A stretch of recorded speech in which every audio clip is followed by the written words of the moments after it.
Anatomy class won't save your life, but this might.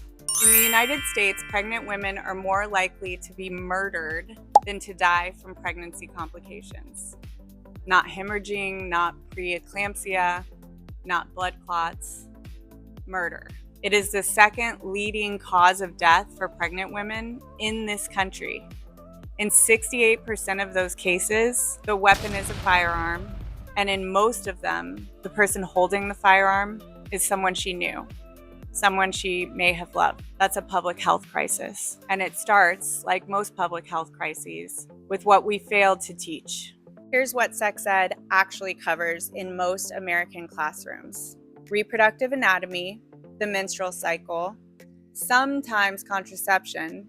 In Florida, it's all about abstinence. Here's what it almost never covers: what consent actually looks like in practice, how to recognize coercive control before it becomes physical violence, what red flags look like when they're subtle, when they feel like care, before you understand fully that they're actually control. We teach kids the names of body parts, but we don't teach them what to do when the person touching those parts is someone who claims to love them. That is a curriculum failure, and people are dying because of it. 4 in 10 women in the United States have experienced sexual violence, physical violence, or stalking by an intimate partner. Over half of women who are murdered are killed by a current or former partner, not a stranger, someone they knew.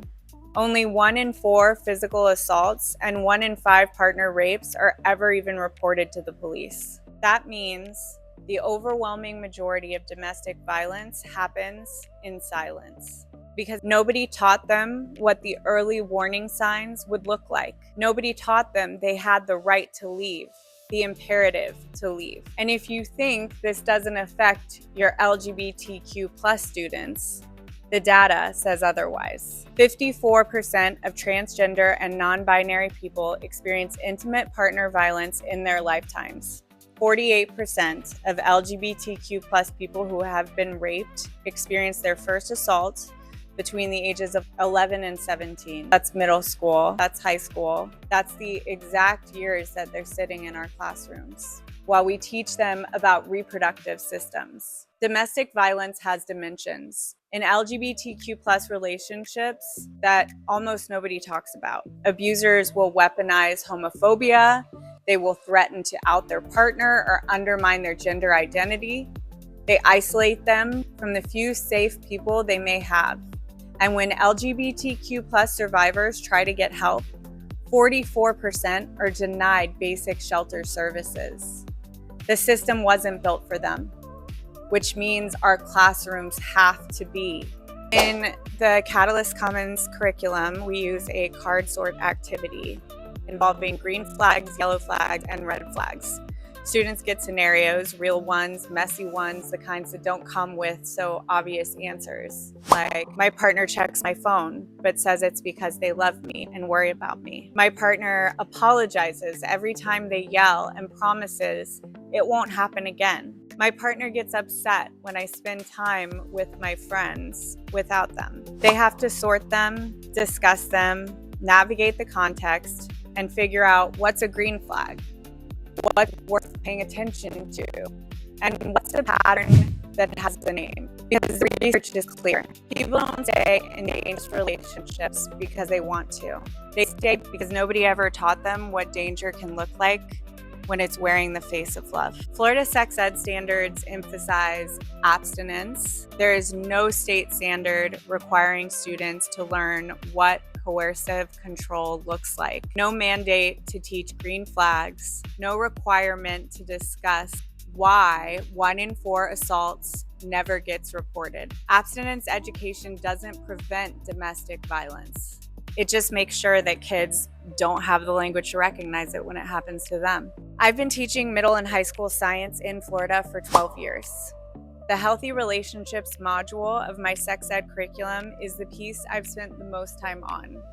It covers what consent actually looks like in practice, boundaries, how to set them, and what it means when someone keeps crossing them. The difference between a conflict and a control pattern, the green flag, yellow flag, and red flag car sort.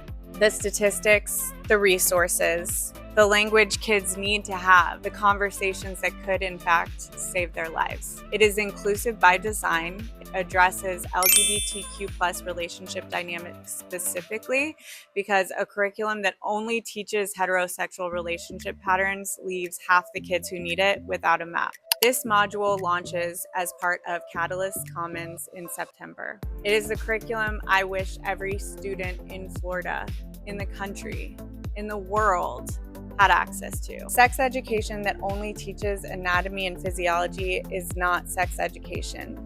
It's actually a liability. A generation of young people navigating relationships with no tools, no language, and no data. In a country where pregnant women are more likely to be murdered than to die in childbirth, where half of LGBTQ+ survivors were first assaulted before they finished high school, where most violence happens in silence because nobody taught anyone what to call it, how to recognize it. That is not protecting our kids. That's leaving them alone with something they were never prepared for, something dangerous. We can do better. We have to, because science can save the world. That and truth.